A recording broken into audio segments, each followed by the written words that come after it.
Friends అందరికీ నమస్కారం. ఇప్పుడైందిన వార్త ఘోర విషాద సంఘటన చోటు చేసుకుంది. కుప్పకూలిపోయిన హెలికాప్టర్ ఒకే కుటుంబంలోని 6 స్పాట్లో కన్నుమూత. వివరాలు వీడియోలో తెలుసుకుందాం. వీడియో పూర్తిగా చూడండి. అలాగే తప్పకుండా లైక్ చేయండి. మరిన్ని అప్డేట్స్ కోసం ఛానల్ని వెంటనే సబ్స్క్రైబ్ చేసుకోండి. ఇంకా వివరాల్లోకి అయితే వెళ్ళిపోదాము. న్యూయార్క్లోని ఘోర విమాన ప్రమాదం చోటు చేసుకుంది. హెలికాప్టర్ కూలి పైలట్తో సహా 6 చనిపోయారు. స్పెయిన్కు చెందిన ఒక టెక్ కంపెనీ సీఈఓ మొత్తం కుటుంబం అంతా కూడా న్యూయార్క్ సందర్శనలో భాగంగా బెల్ 206 అనే చాపర్ బుక్ చేసుకొని ప్రయాణిస్తున్నారు.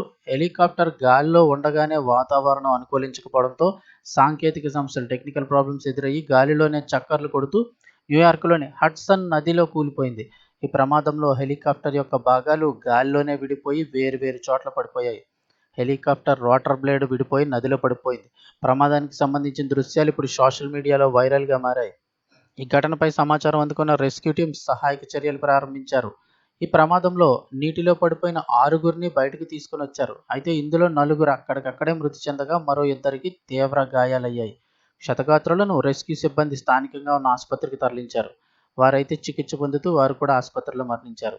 దీనిపై స్థానిక మేయర్ ఎరికా ఆడమ్స్ మాట్లాడుతూ, హడ్సన్ నది వద్ద జరిగింది హృదయ విదారక ఘటనని, ప్రమాదంలో చనిపోయిన వారంతా కూడా జర్మనీకి చెందిన టెక్ కంపెనీ సిమెన్స్ స్పెయిన్ విభాగ సీఈఓ అగస్టన్ ఎస్కోబార్ కుటుంబం అని ప్రకటించారు. ఇక దీనిపై ఎఫ్ఏఏతో పాటు జాతీయ రవాణా భద్రతా బోర్డు కూడా దర్యాప్తు చేస్తున్నాయని తెలిపారు. హెలికాప్టర్ ప్రమాదంపై అమెరికా అధ్యక్షుడు డొనాల్డ్ ట్రంప్ కూడా దిగ్భ్రాంతి వ్యక్తం చేశారు. ఇందులో దురదృష్టకరం ఏంటంటే ఒకే కుటుంబంలో మొత్తం 6 స్పాట్లో చనిపోయారు.